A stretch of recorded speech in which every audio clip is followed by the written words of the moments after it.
Chers collègues,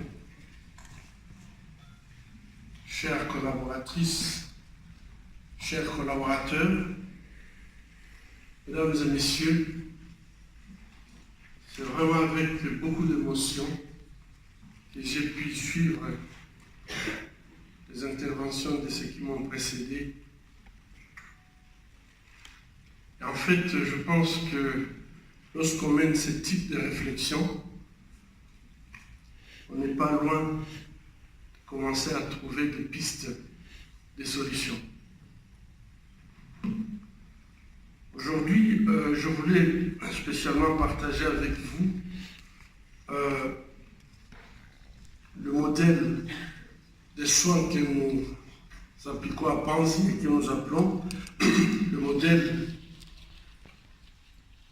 de prise en charge holistique des victimes de violences sexuelles en One Stop Center. En fait, ce modèle, nous avons pu le mettre en place sur environ 20 ans d'expérience. Je voulais vraiment partager avec vous, parce que je crois que par vos discours, je commençais déjà à me poser des questions, en me disant, voilà, il y a un potentiel énorme ici de pouvoir répondre à certains problèmes qui se posent dans notre pays. Mais avant qu'on parle de ces modèles, je voudrais d'abord vous présenter le modèle des systèmes de soins de santé primaire en République démocratique du Congo, qui est un système pyramidal, avec donc à la base des structures opérationnelles qui comprennent souvent la zone de santé avec les hôpitaux généraux de référence et les centres de santé. Les systèmes intermédiaires, donc c'est là où nous avons aujourd'hui l'inspection provinciale, division et le central, où en fait toutes les décisions, les orientations sont prises. Et ces systèmes, j'ai visité beaucoup de pays, je crois que nous avions un modèle, j'ai peur d'utiliser l'expression de mon jeune confrère Mike qui dit que nous parlons beaucoup et nous faisons peu. Je crois que nous avons des très très bonnes idées, c'est vrai, mais parfois nous lâchons la prise. Et ces modèles de soins de santé primaire en République démocratique du Congo, c'est un modèle qui fonctionne. C'est un modèle qui, à cause du fait qu'il était solide, je crois que tout a été détruit. Dans nos villages, il n'y a plus la police, il n'y a plus toutes les structures d'état civil, ça n'existe plus. Mais dans chaque village, vous pouvez trouver, même en paille, on vous dit ça, c'est un centre de santé. Ça, je pense que ça devrait tout simplement nous faire réfléchir comment ce potentiel que nous avons en termes de structures, comment nous pouvons le faire. Au niveau des centres de santé, il y a un paquet minimum d'activités, de prestations de soins de santé primaires, et où on limite en fait les équipes au niveau des centres de santé de ne pas faire plus que leurs compétences. Et il y a un paquet complémentaire d'activités donc qu'on va trouver au niveau du centre de référence ou l'hôpital général de référence. Ces activités sont en fait au niveau des centres de santé, on a des activités préventives, donc habituelles, curatives, et puis on a quelques activités promotionnelles. Vous êtes tous professionnels de santé, je ne vais pas entrer dans les détails, mais il faudrait tout simplement savoir que c'est ce qui est prévu dans notre organisation de soins de santé primaire et que parfois il y a du matériel qui manque, comme on vient de le dire. Je ne peux pas entrer dans les détails, mais souvent on a beaucoup de difficultés, par exemple, pour avoir des intrants pour le planning familial, même si nous avons prévu des activités promotionnelles. Nous avons beaucoup de problèmes pour avoir des médicaments, du matériel, mais ces centres existent et essayent de fonctionner avec leurs moyens en demandant aux malades de pouvoir payer, mais vous comprenez que c'est très très difficile pour les malades qui n'ont pas plus de 2 dollars par jour pour vivre, de pouvoir faire face aux soins de santé primaires. Il faut toujours se dire, puisque parfois je suis en contradiction avec les ONG qui disent voilà, il faut réduire les prix puisque la population ne peut pas. Mais si on réduit les prix et qu'il n'y a personne qui paye, nous payons nos médicaments ici en Belgique, nous payons nos médicaments en Hollande. Donc, ce n'est pas que nous avons des médicaments en fait de bas prix, puisque ça va aller chez des personnes qui n'ont pas de moyens. Nous prenons le même médicament que les médicaments que vous prenez en Belgique ou en Europe. Mais le grand problème, c'est qu'ici, vous avez des systèmes d'assurance, vous avez des prises en charge sociales qui permettent à ce que les gens accèdent. Lorsque ça n'existe pas, les soins de santé deviennent trop chers et donc inaccessibles pour la grande partie de la population. Au niveau des soins de santé donc de l'hôpital général de référence, comme vous pouvez le voir sur ce tableau, vous avez donc la partie hospitalative qui comprend donc souvent, on organise donc la médecine interne, la pédiatrie, la chirurgie et la gynéco-obstétrique. Et sur donc le soin préventif, comme vous pouvez le voir, ce sont des soins préventifs habituels, de promotionnels, mais également on a des hôpitaux qui ont des centres de réhabilitation et de physiothérapie. Mais ce que je voulais surtout en vous montrant ces tableaux, ce que je voulais que vous puissiez fixer, c'est que dans notre structure, il n'y a pas la santé mentale et la prise en charge des victimes de violences sexuelles. Ce n'est pas compris dans notre système de soins de santé primaire. Et lorsqu'on ne s'occupe pas de la santé mentale, dans un pays où il y a eu plus de 6 millions de morts, où il y a plus de 4 millions de déplacés internes, des milliers de parents qui n'ont pas les nouvelles de leurs enfants, qui ont péri dans la mer, qui périssent dans les déserts, dans un pays où les femmes n'ont pas la protection, les enfants ne sont pas protégés, et où le viol a été utilisé comme une arme de guerre, le traumatisme est profond dans cette population. Et donc ne pas tenir compte de la santé mentale, il y a quelque chose qui manque, et pas de moindre, puisque c'est seulement lorsqu'on a une bonne santé mentale qu'on peut songer au reste. Et à l'hôpital de Panzi, nous avions commencé comme un hôpital général de référence, le modèle donc, qui est de notre pays, avec des activités d'un hôpital général de référence.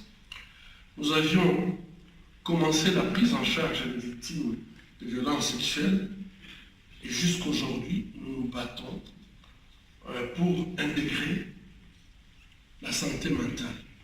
Et nous allons en parler pour vous montrer quelles sont les propositions faites pour permettre à ce que la santé mentale et la prise en charge des victimes de violences sexuelles deviennent effectives dans la prise en charge des malades en République démocratique du Congo. À l'hôpital de Panzi, cet hôpital avait été créé en 1999.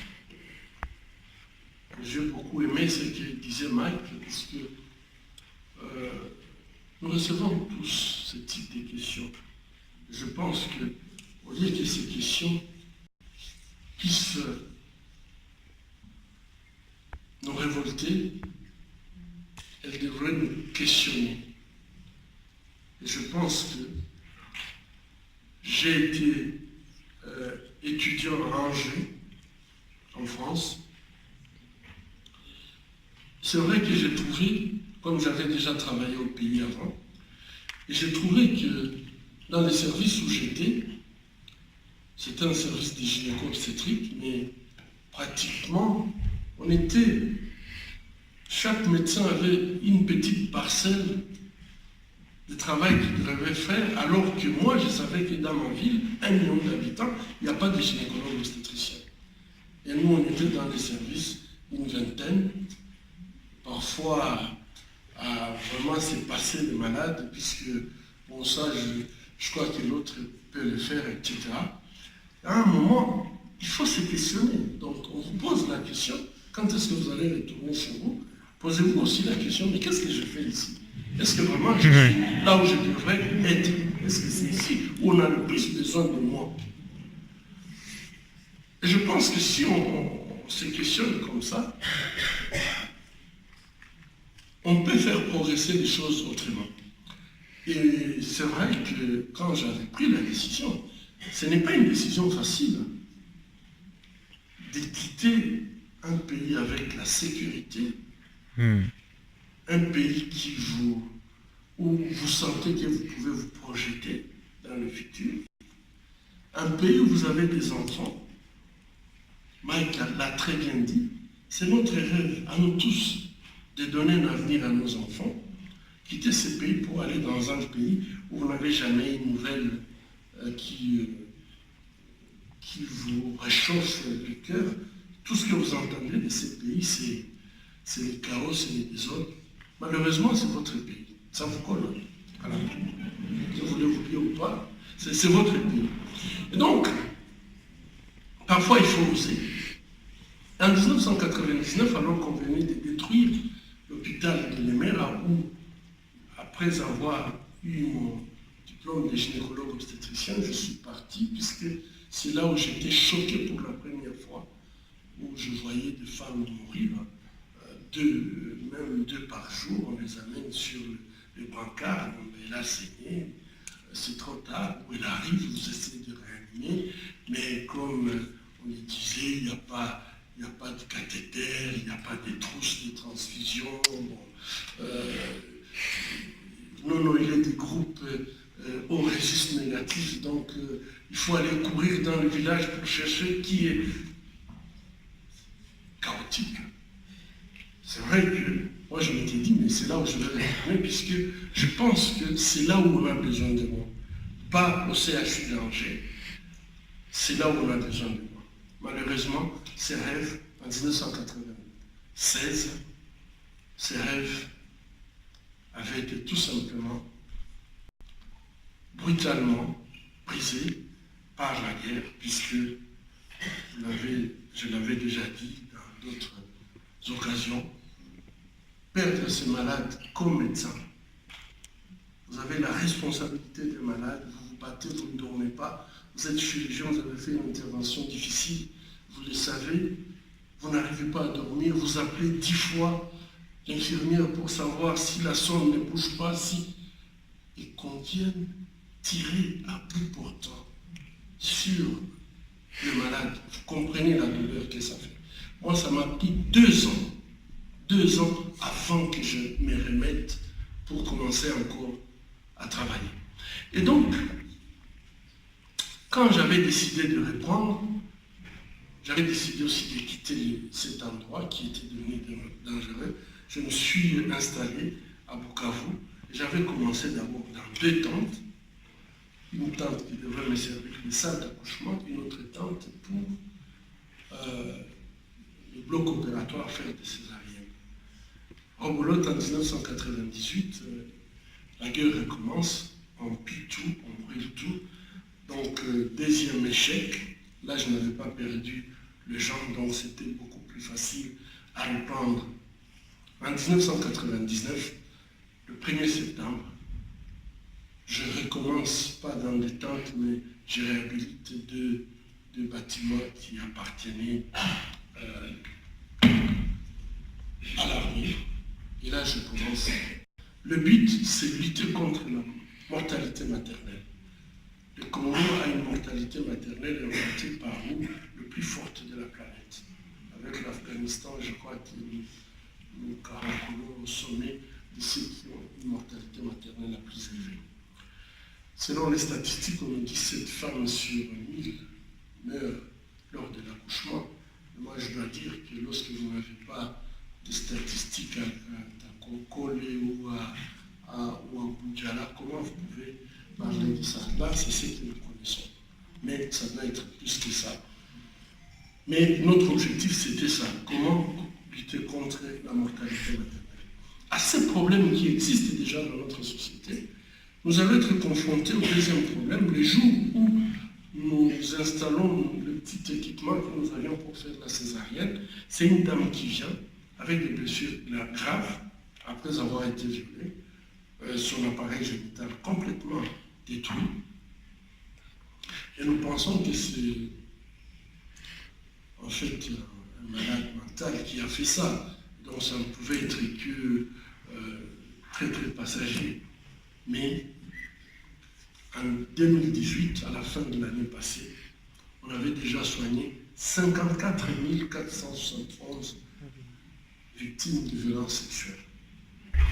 Et donc, je vous passe de toute l'histoire, mais le 1er septembre, je me rappelle très bien de la première dame que j'avais soignée.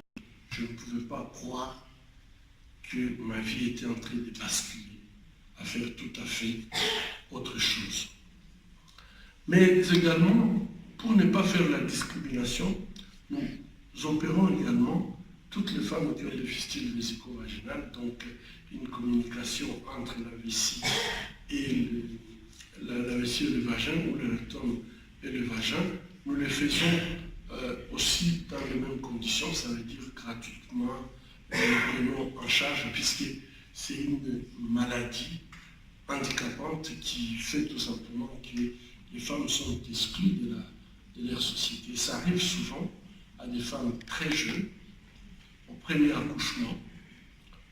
Et il y a toujours, lorsqu'on cherche l'étiologie, ce n'est pas toujours clair de distinguer l'étiologie obstétricale, celle que nous retenons, puisqu'en fait, c'est à cause de cette compression, nécrose, chute des scars, avec donc création d'une communication entre deux organes, qu'elles arrivent à faire ces fistules.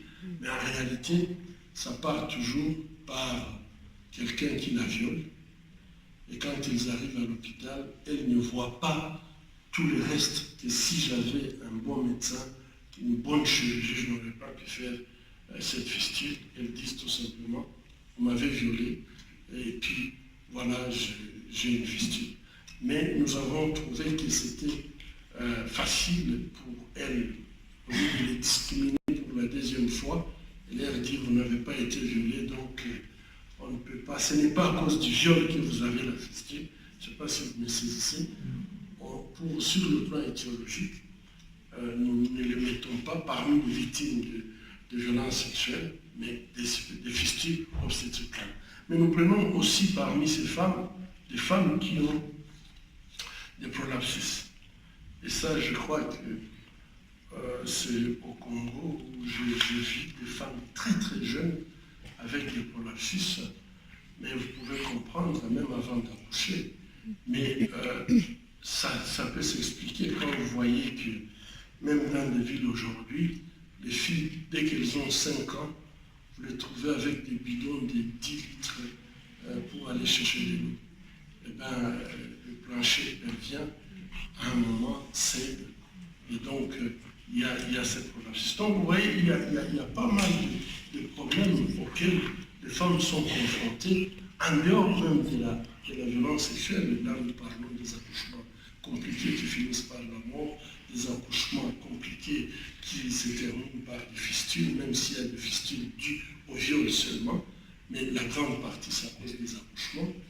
Et en fait, tous ces travaux domestiques très très épuisants que les enfants doivent faire très tôt, avec des conséquences sur leur plancher pelvien, qui entraînent tout simplement que nous puissions les prendre en charge. Alors, aujourd'hui, nous allons beaucoup plus parler des femmes victimes de violences sexuelles que nous prenons en charge à l'hôpital, des Panzi, après vous avoir brossé un tout petit peu le contexte des hôpitaux chez nous, du système de soins de santé primaire.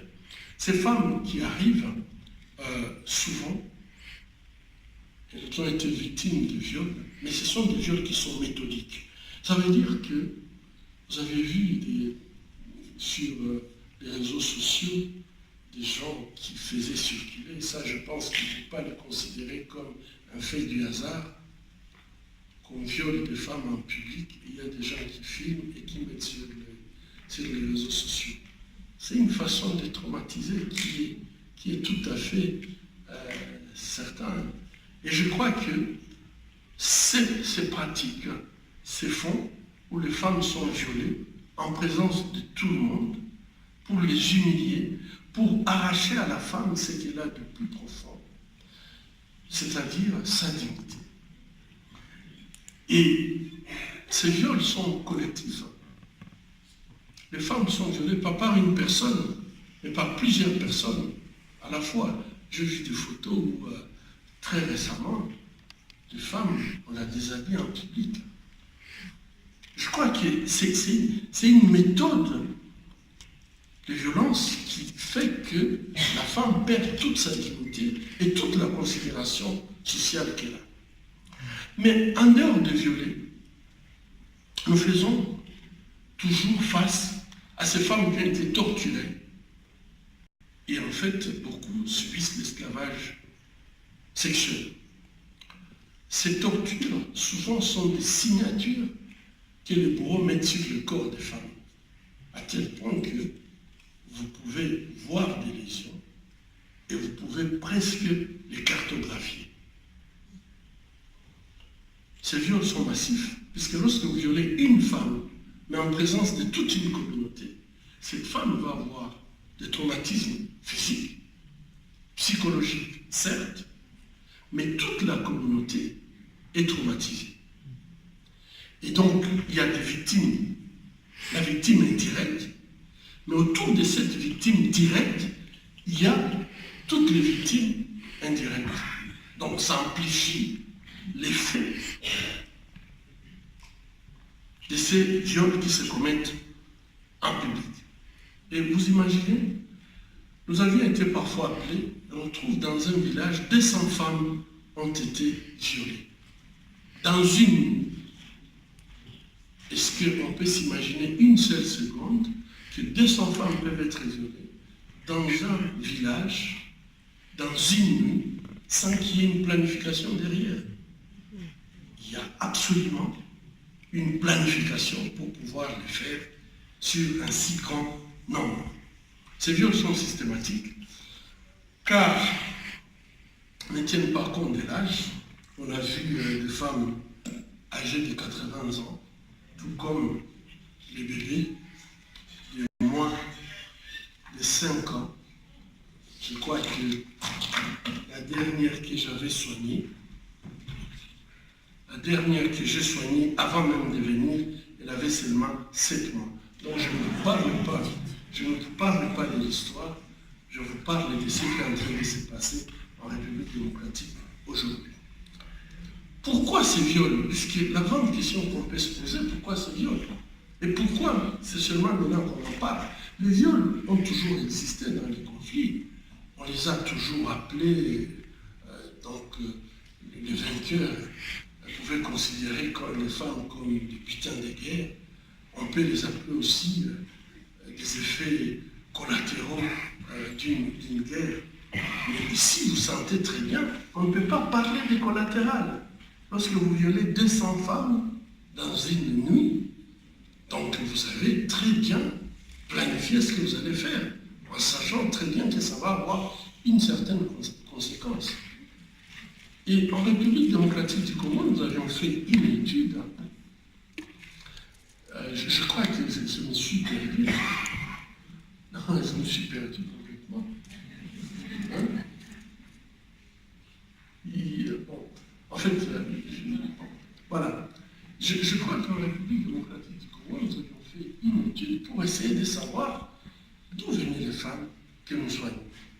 Et cette étude, rien qu'au Kivu, nous a montré que là où il y avait des mines, c'est là où étaient concentrés les groupes armés.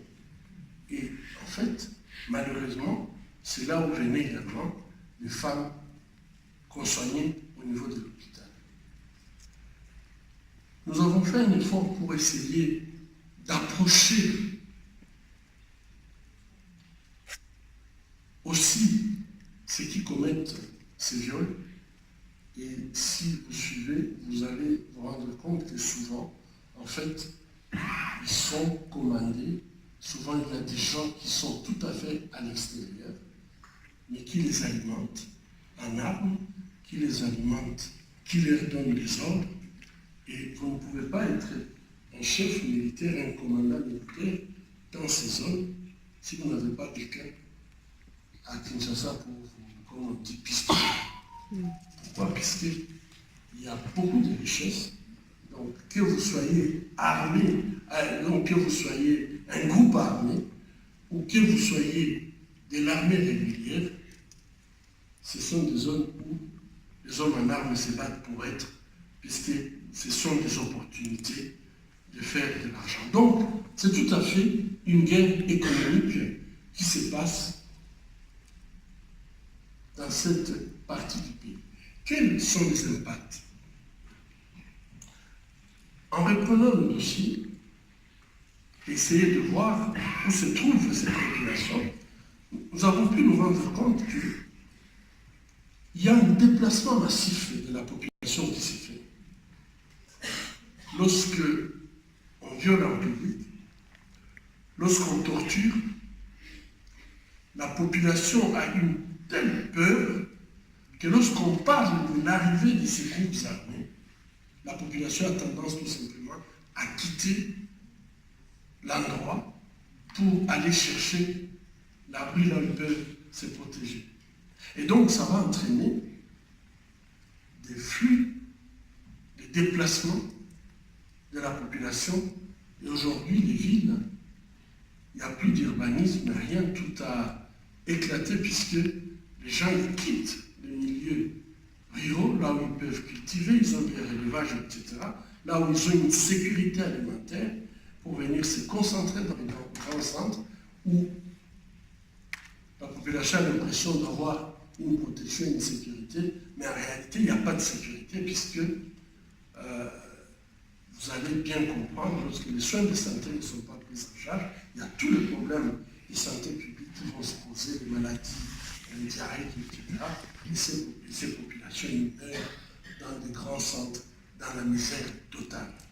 Je crois que, comme humain, un jour j'étais au port, je vois une femme, on essaie de la faire porter, c'est une portefeuille, on essaie de la faire porter un fardeau. C'est ça que je crois devrait avoir le double de son poids. Et cette femme, elle a porté ça, elle était âgée. Elle a essayé de se relever pour... elle ne pouvait pas. Elle a titubé, elle est tombée. Puis bon, ben, j'étais là, j'ai dit, mais c'est pas possible. Je me suis approché, j'ai dit, mais maman, est-ce que vous ne considérez pas que c'est trop lourd pour vous? Elle m'avait dit, papa, si je ne transporte pas ça, mes enfants ne vont pas manger. Mais moi, je comprenais qu'en transportant, elle est en train de dépenser plus de calories que le 1000 francs qu'on va la payer pour avoir transporté ça, et que finalement, peut-être qu'il aura un peu à manger pour ses enfants, mais elle-même va mourir. Donc ces déplacements massifs de la population, ne le considérons pas comme si seulement les gens partaient et qu'un jour ils reviendront. Beaucoup partent et ne reviennent jamais. Rapidement, réduction démographique, vous avez compris que lorsqu'une femme est violée par plusieurs personnes, donc des viols collectifs, ça donne des maladies sexuellement transmissibles. Mais parmi ces maladies, il y a spécialement les chlamydia, qui va créer des adhérences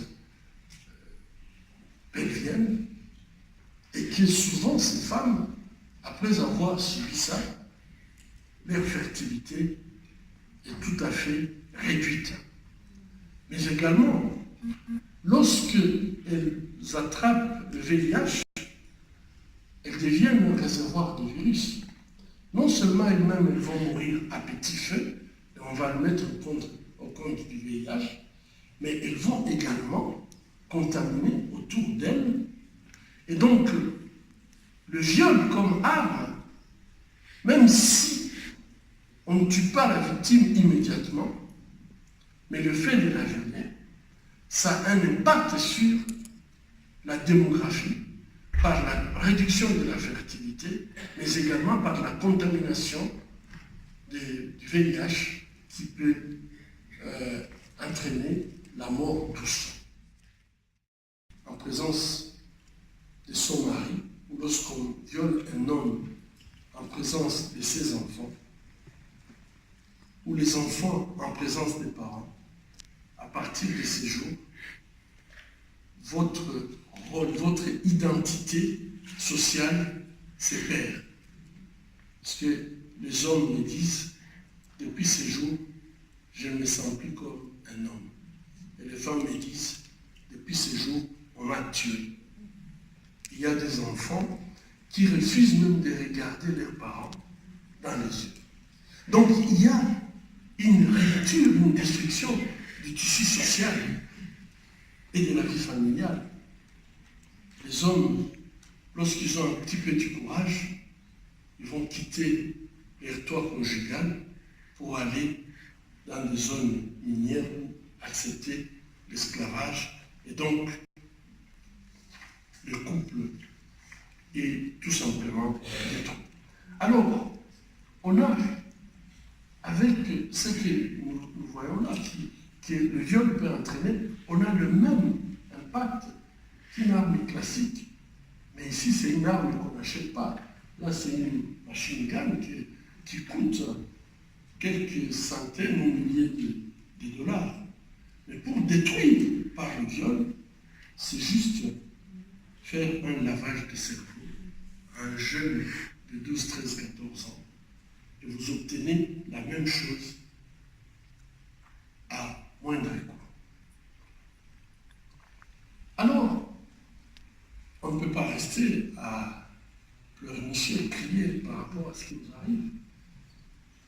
On a commencé par les soins médicaux, l'assistance psychologique, la réinsertion socio-économique et l'assistance légale. Et tout ça, ça s'est fait progressivement. Comme médecin, on avait commencé d'abord par soigner les lésions physiques, les infections. Mais on s'était rendu compte qu'après avoir soigné, malheureusement, les femmes ne partaient pas, ne retournaient pas dans leur village. Elles étaient toujours là autour, puisqu'elles avaient mal, puisque ça n'allait pas. Vous faites tous les examens, vous ne trouvez plus rien. Et en fait, petit à petit, nous nous sommes rendus compte qu'il y avait une somatisation de ces pathologies, donc de ces viols avec extrême violence, et que le seul traitement médical ne suffisait pas. Et donc, ces modèles, nous l'avons introduit, intégré dans les systèmes donc, de santé de la reproduction pour éviter la stigmatisation. Donc, les femmes qui viennent pour les consultations prénatales, postnatales, les femmes qui viennent pour la planification familiale, toutes elles vont se retrouver au même endroit, mais on a une assistante sociale qui sait les guider et prendre les informations qu'il faut. Et ici, nous l'appelons One Stop Center, puisque les femmes donnent leurs informations une seule fois, quand elles entrent dans le système, et puis après, il y a une assistante sociale qui les accueille et qui va les accompagner selon leurs besoins à la carte de ce qu'elles veulent qu'on fasse pour elles. Cette méthode de prise en charge centrée sur la personne, centrée sur la personne, évite à ce qu'à un moment, la victime n'ait pas le sentiment qu'on est en train de faire l'interrogatoire comme si ce qu'elle disait n'était pas vrai, comme si elle mentait. Sur le plan traumatique, on avait constaté qu'il y a beaucoup de femmes arrêtées, donc la poursuite des soins. Mais lorsque vous l'intégrez dans un ensemble, il n'y a pas la stigmatisation, et surtout, lorsqu'elles doivent dire, elles doivent raconter leur histoire une seule fois. On a vu que les femmes venaient beaucoup plus facilement et acceptaient ou abandonnaient moins les soins qu'on proposait. Vous connaissez ensemble, ça je ne reviens pas, mais je dois dire que sur le plan clinique et paraclinique, nous faisons pour toute femme victime de violences sexuelles, nous avons la prévention de la grossesse non désirée après viol. C'est très important de faire cette prévention, puisque c'est l'élément qui va faire souffrir la femme toute la vie. Si elle a un enfant issu du viol, c'est une souffrance énorme. Même si elle décide de porter cet enfant. Et donc, il faut absolument faire la prévention. Nous faisons la prévention des infections sexuellement transmissibles et les VIH par des antibiotiques et des ARV. Et en fait, nous avons la possibilité de faire la chirurgie des lésions génito-urinaires et digestives basses lorsque ceci arrive. Souvent, en dehors de 72 heures, lorsque le viol a été commis par un partenaire qui n'est pas intime, donc la personne ne connaît pas et n'a pas de rapport sexuel avec cette personne, nous conseillons aux femmes de se présenter en dehors de 72 heures pour recevoir ce kit PEP, donc qui comprend la prévention de la grossesse, des infections sexuellement transmissibles et la prévention du VIH.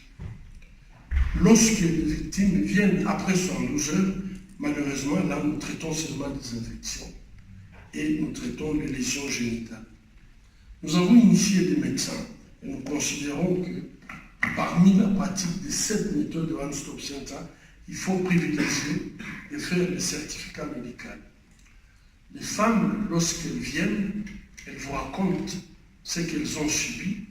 Vous devez absolument prendre toutes les informations, vous faites toutes les photos nécessaires, tous les prélèvements, et ces certificats, vous les gardez.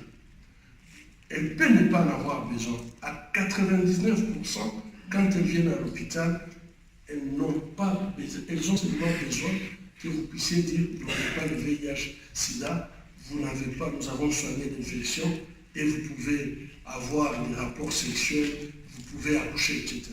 Ça, c'est la première réaction que les femmes ont.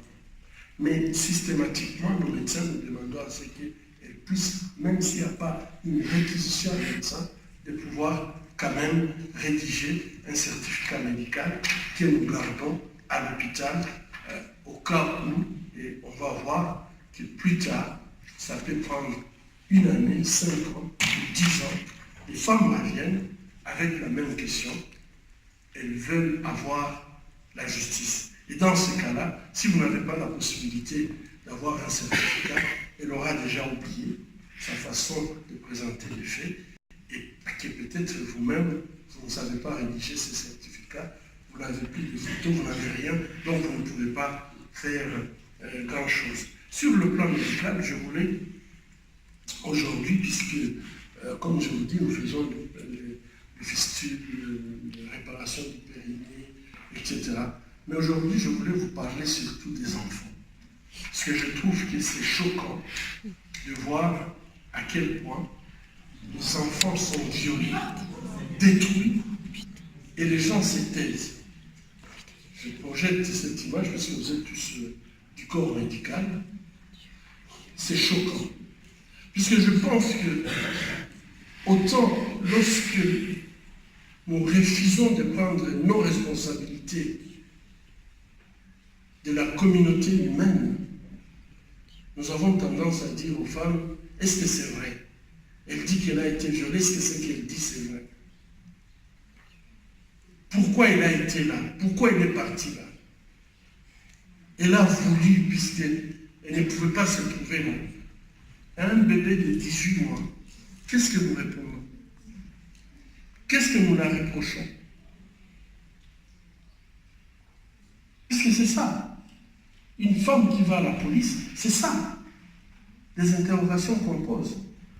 Et nous, corps médical, lorsque nous sommes devant des cas comme ça, rassurez-vous,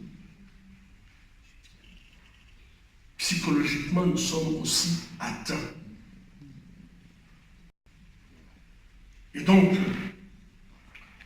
nous avons observé, si je prends 2012 à 2018, vous pouvez très bien observer là que le nombre d'enfants violés est en progression.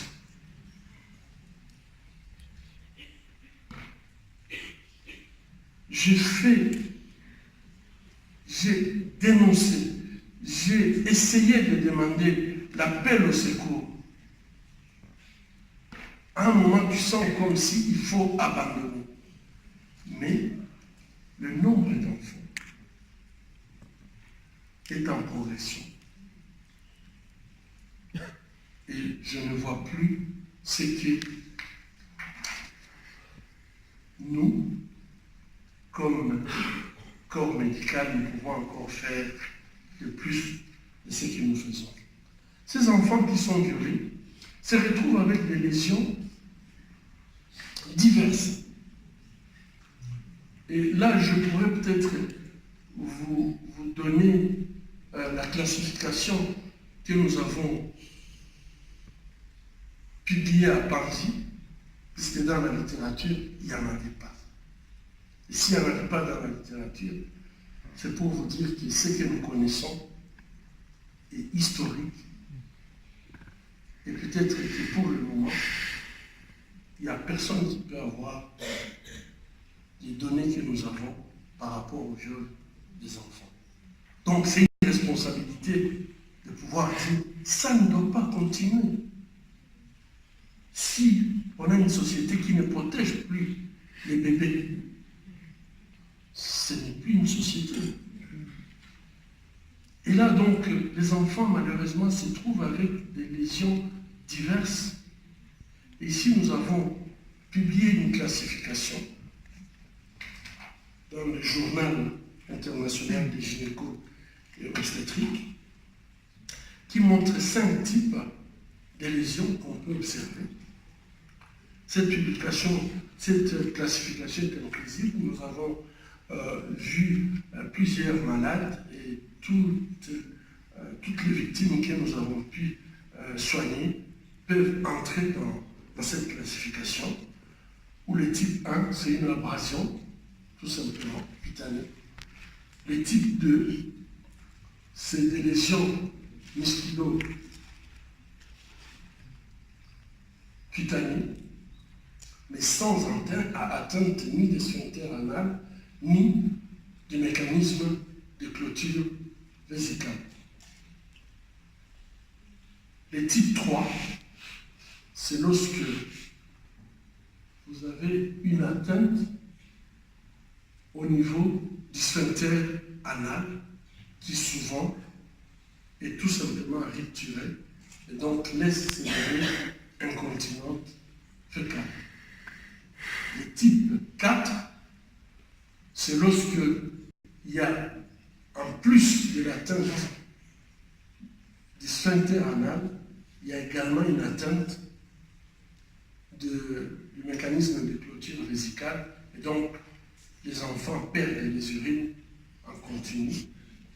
Et le type 5, c'est lorsqu'il y a protrusion des intestins, de l'épiplomb au niveau de l'appareil génital. Et c'est les 5 types. On a traité 3400 à peu près dossiers d'enfants Et parmi les 3400, il y avait 250 bébés de moins de 5 ans. Nous avons mis aussi un algorithme de traitement qui tient compte de ces 5 classifications.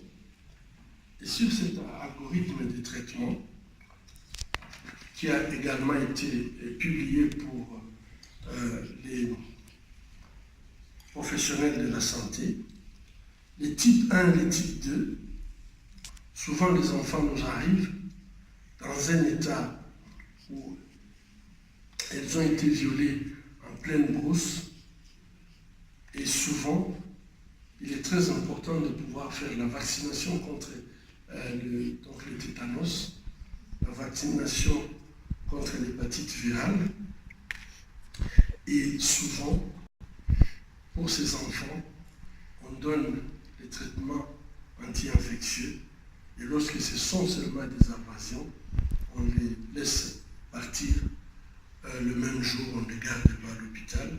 Quand c'est les types 2, là on les garde à l'hôpital pour une observation, aussi pour leur mère, puisque même si c'est une lésion de type 2, comme vous avez vu, si c'est la peau qui a éclaté, même si les sphincters sont intacts, pour la mère, c'est dramatique. Et donc, parfois, il faut la garder, même elle-même, pour la soutenir sur le plan psychologique. Lorsque vous avez des lésions qui sont des types 3, là, il faut absolument, les plaies peuvent arriver déjà infectées. Vous avez besoin de soigner d'abord ces infections nous faisons des bains de permanganate à ces enfants et nous attendons que la plaie soit propre avant de décaper et pouvoir faire une chirurgie propre sur ces périnées. Les types 4, nous gardons également les enfants, et là, il faut non seulement refaire les sphincters et réparer les périnées, mais il faut également réparer le mécanisme de clôture, et pendant les 10 jours, elle doit rester avec une sonde vésicale. Lorsque ce sont des lésions de type 5, là nous faisons une laparoscopie avant pour évaluer et éventuellement nettoyer, puisque parfois vous trouvez dans la cavité abdominale de matière fécale par le mouvement de va-et-vient, et si vous ne les nettoyez pas, elles peuvent se compliquer d'une péritonite. Après, ça peut être beaucoup plus difficile à prendre en charge, et nous faisons une laparoscopie après le contrôle, mais ici aussi, il faut faire le même traitement pour le sphincter anal, le périnée et le mécanisme de clôture vésicale. Et ça, nous diffusons donc ces algorithmes de nos recherches pour permettre à ce que, en fait, le médecin ne puisse pas, souvent, ce sont des choses qu'on n'apprend pas à la faculté, parce que c'est très rare, et on commet des erreurs. Je pense que même ici, j'avais vu dans une ville ici, un bébé un enfant qui était violé. Vous précipitez à suturer. Malheureusement, souvent, ça pose des problèmes. Et il faut parfois que le médecin qui va prendre ces enfants en charge sache comment faire. Puisque souvent, quand on se précipite, on les fait mal. Et donc, ça prolonge le traitement. Il y a tout l'effet fibrose qui survient après, et ce n'est pas bon pour l'appareil génital d'une petite fille. Si après c'est complètement fibrosé, on ne rend pas un bon service pour le futur. Donc nous pensons que ces algorithmes, nous essayons de les diffuser dans les centres de santé pour que les médecins qui prennent en charge ces enfants puissent le faire correctement. Et donc ici, nous avons les résultats, par exemple, ça c'est un type 3.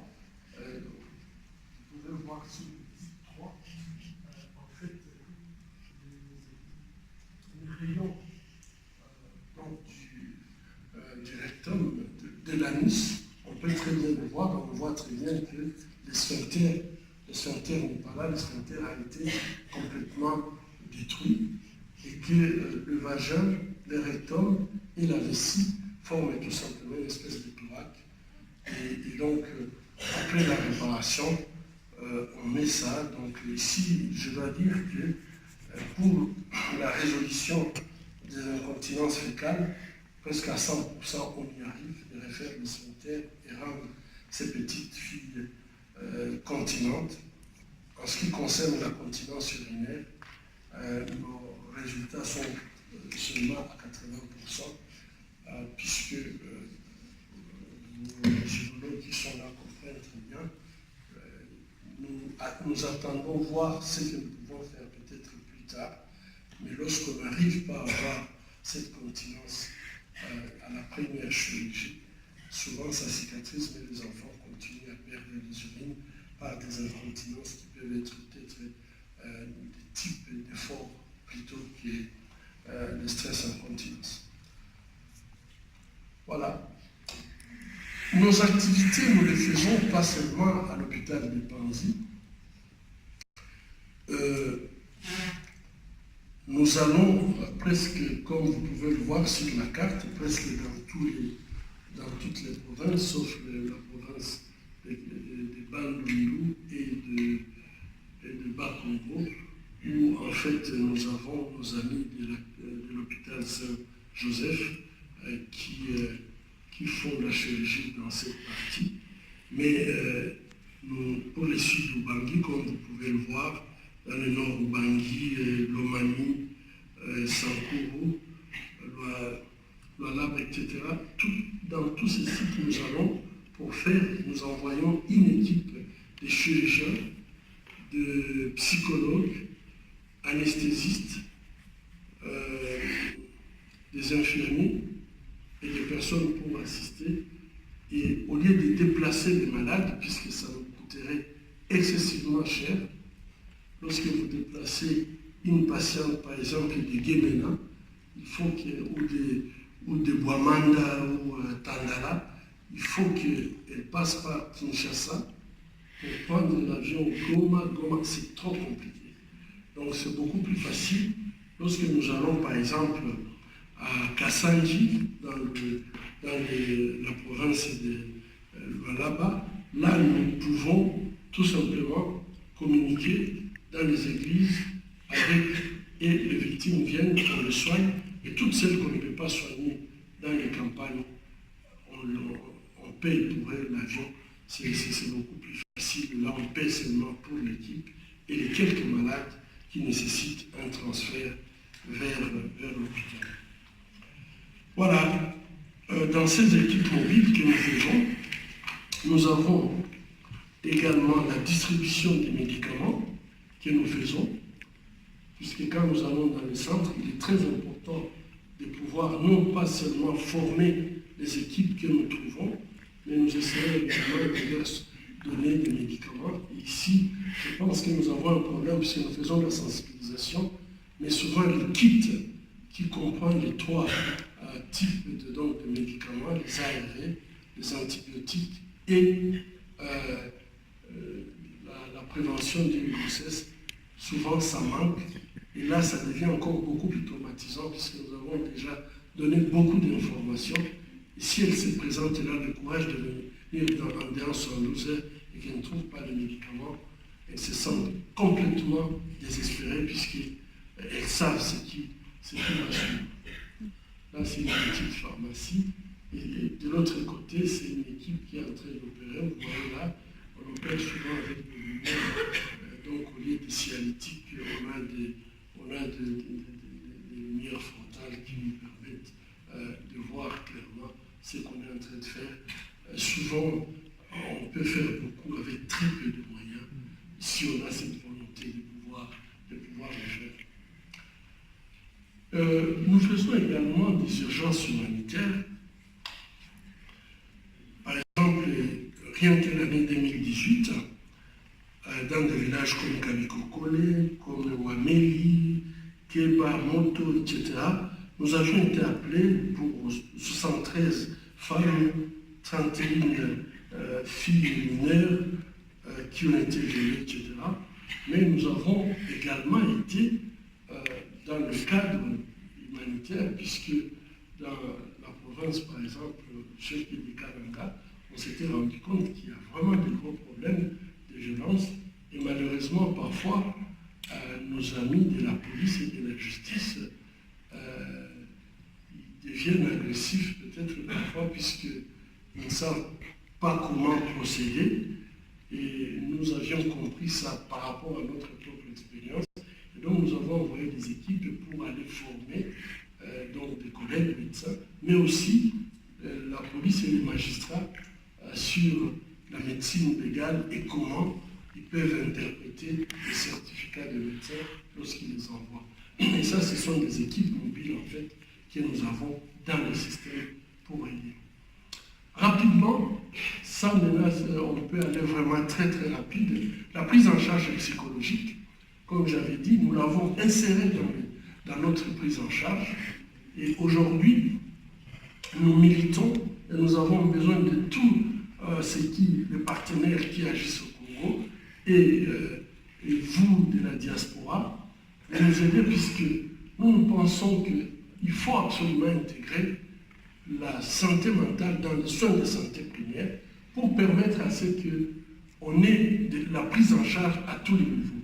Au niveau communautaire, nous avons des relais communautaires qui font déjà du travail dans les soins de santé primaire, sensibilisation par rapport au choléra, Ebola, les maladies des mains sales, etc. Et ces mêmes personnes peuvent être formées pour identifier quelqu'un qui a un comportement anormal. Et s'ils peuvent faire cette identification et qu'elles soient informées qu'ils peuvent envoyer la personne au niveau du centre de santé, ça peut permettre à ce qu'au niveau des centres de santé, on ait des assistantes psychosociales qui peuvent donner des conseils et donner des orientations. Ici, ça nous évite tout simplement de voir toutes ces chambres de prière. Je suis pasteur, mais je n'accepte pas ce qui est en train de se passer. Les gens vont dans la chambre de prière pour accoucher. Vous avez déjà été opéré 3 fois, 4 fois une césarienne, et pour la 5e fois, le pasteur vous dit, je vais prier pour vous pour que vous accouchiez normalement. Et quand ils arrivent à la maternité, c'est avec une rupture utérine. Et je pense que, en fait, il y a tout un problème de la santé mentale qui font que si on a des personnes au sein de la communauté qui peuvent parler de la santé mentale, qui peuvent conseiller sur la santé mentale, au centre de santé, on peut trouver des conseillers. Et en fait, au niveau des hôpitaux généraux de référence, on peut avoir des psychologues cliniciens. Il y en a très peu, mais nous avons commencé un master de psychologie clinique à l'INEA pour la prise en charge psychologique au sein des hôpitaux. Et en fait, il faudrait que cette pyramide se termine par les psychiatres, puisque parfois, nous ne sommes pas capables sur le plan psychologique de pouvoir tout faire pour ces malades. Enfin, il y a plusieurs thérapies qui vont se faire. Il y a des thérapies de courte durée qui sont en fait des thérapies qu'on donne aux malades quand elles viennent. Ce sont des thérapies de soutien. Mais nous avons également des thérapies qui sont des thérapies de long terme qui comprennent spécialement la musicothérapie. Et nous essayons d'explorer en fait la musique, qu'est-ce qu'elle fait, puisque dans tous les dés à Kinshasa, si vous êtes au dé, on chante. Donc, qu'est-ce que la musique joue peut faire sur notre psyché? Moi, je vois dans les églises, quand je vois les gens en train de chanter, ils ont des instruments là, traditionnels, tu vois les gens en train de transpirer, en train de chanter. Moi, je les regarde, je dis gloire à Dieu, mais c'est aussi une psychothérapie. Parce que bon, ça transpire, ça danse, ça bouge, etc. Donc, nous essayons de voir, nous avons un protocole de recherche pour la musicothérapie, mais nous avons aussi un protocole de recherche pour l'art-thérapie. Par exemple, la karatéka, non, elle est championne de karaté française. Florence, elle vient régulièrement à Panzi pour former dans l'art. Et nous essayons de voir tous ces types de thérapies, qu'est-ce que ça peut donner. Nous avons un appui socio-économique qui comprend vraiment de l'éducation en fait, aux activités génératrices de revenus. Et ici, je crois que c'est ça la façon de rendre les femmes, de prendre les responsabilités dans la communauté. Je crois que je vois aujourd'hui, nous avons des filles qui ont fait leur licence en droit ou en économie, en psychologie, etc.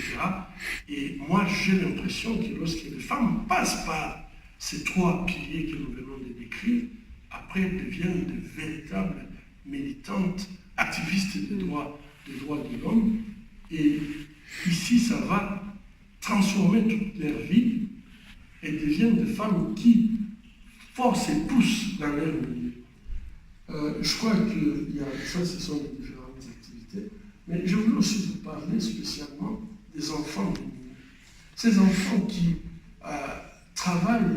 font des travail très très lourd dans des mines, juste pour avoir des cacahuètes, une banane. Ces enfants, nous les récupérons. Nous avons commencé avec des zones. Et je peux vous dire que c'est de la magie de voir un enfant qui était dans les mines.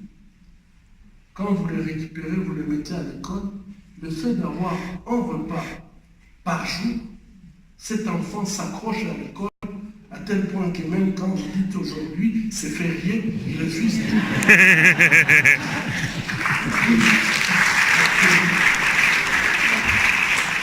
Et donc je pense que pour faire des choses, enfin nous pouvons faire beaucoup de choses si nous avons la volonté. Et dans cette zone d'ailleurs, cette école de récupération avait eu la meilleure note. Sur le plan de l'assistance juridique et judiciaire, nous faisons plein d'activités qui partent de la rédaction du certificat.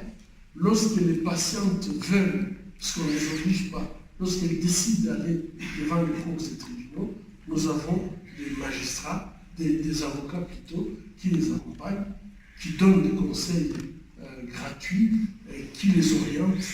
Et je crois que ça, c'est la phase finale de la réinsertion, puisque lorsque la femme arrive à ce niveau où elle veut affronter son bourreau, elle n'a plus peur de son bourreau. Ça veut dire tout simplement qu'il est en train d'arracher son pouvoir et dire « je suis plus forte que vous, monsieur le bourreau ». Et ça, j'adore. Je trouve que c'est vraiment le résultat qui fait le plus grand plaisir de voir que les femmes n'ont plus peur de leur bourreau et qu'elles demandent plutôt à ce que justice soit dite. Malheureusement, dans ces systèmes, c'est nous qui payons tout. Si on doit faire des chambres foraines, c'est nous qui transportons et les victimes, et les bourreaux, et les juges, et les avocats. Vous comprenez que c'est très beau. Et vous allez me poser la question peut-être pourquoi vous le faites. C'est puisque nous ne voulons pas que la justice meure. Nous voulons que cette notion de justice puisse rester dans la tête. Et souvent, les victimes sont très contentes, pas puisqu'elles vont avoir quelque chose, mais puisqu'elles se rendent compte que la personne qui l'a humiliée, cette fois-là, c'est cette personne qui a de menottes, c'est cette personne qui s'exprime difficilement. Et souvent, pour les victimes, ça suffit de pouvoir voir un bourreau dans un état de faiblesse. Voilà. Et donc, non, je pense que là, je me trompe. Voilà. Voilà le procès de Kavumu. Si on avait le temps, on pouvait en parler. C'était un procès pour 42 enfants victimes de viol par un groupe armé qui était dirigé par un député provincial. Nous sommes battus pendant 5 ans. On ne pouvait pas enlever l'immunité parlementaire à ces députés. Jusque le jour où, heureusement qu'au Congo, il n'y a pas que de mauvaises choses, des magistrats militaires ont trouvé une qualification de ces viols comme crime de guerre. Et devant un crime de guerre, que vous soyez président ou vous n'avez pas d'immunité, c'est un crime contre l'humanité. On l'a poursuivi aujourd'hui, il est arrêté. Donc, je crois qu'il y a beaucoup de défis, je viens de le dire, tout ce qui est logistique, c'est casse-tête pour nous de pouvoir faire ce travail, mais nous le faisons, puisque nous sommes sûrs que il ne faut pas perdre cette notion de la justice. Voilà, en gros, le One Stop Center, c'est quoi? L'objectif, en fait, c'est vraiment pouvoir réinsérer les femmes. Et avec ces modèles, on peut les mettre dans tous nos hôpitaux sans pouvoir construire en plus. C'est seulement des compétences qu'il faut mettre. Humaine. Et ça évite toute stigmatisation, puisque ça peut se faire sans qu'on se rende compte que ces femmes sont prises en charge dans le système. Ici, je vous montre un modèle. Quand nous disons qu'est-ce que nous pouvons faire, vous pouvez voir cet hôpital, la toiture a 3 couleurs. Quand j'avais eu le prix hollandais, Van Godard, on avait construit pour les femmes de Moulamba ce premier bâtiment. Et progressivement, aujourd'hui, c'est un hôpital qui a maintenant 120 lits. Donc nous essayons de ne pas rester avec ces modèles à Panzi, mais nous essayons de les faire ailleurs. Au Congo, nous avons aujourd'hui quelques one-stop centers et je pense que je vous défie de construire un one-stop center à Kinshasa.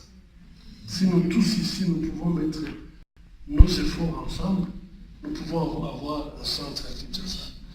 Vous connaissez Kinshasa, il y a une fille qui a raté son train ou son bus au centre-ville et qui doit aller à, disons, elle habite, elle vient de Kinshasa. Ou de... Qu'est-ce qu'elle fait? Cette fille va être tout simplement victime de sentinelles, de Kourouna, etc. Et il y en a plein comme ça. J'avais fait une consultation avec Kinshasa, ça m'a fait très mal. Parce que toutes les femmes qui venaient me voir, c'était après 6 mois, une année, mais je n'avais pas le moyen de payer la consultation. Je viens puisque c'est une consultation gratuite. Nos États ont signé un accord de soigner selon ce modèle holistique toutes les femmes. Mais il faut pouvoir l'imposer. Et je pense que Kinshasa a besoin. Aujourd'hui, nous avons dupliqué ce modèle à Nakamenga, Burkina Faso. Les Guinéens sont arrivés chez nous à Panzi pour faire la formation. Ils sont en train de répliquer ces modèles à Conakry. En République centrafricaine, nous sommes en pourparlers pour créer 2 one-stop centers à Bangui. Le grand problème, c'est qu'ils ont le même problème que nous. Il n'y a pas de personnel. Je crois que pour tout un pays, ils ont un seul psychologue clinicien. Ça ne suffit pas. Mais nous sommes en train de voir comment nous pouvons partager les ressources pour une période de 2 ans et avoir peut-être leur psychologue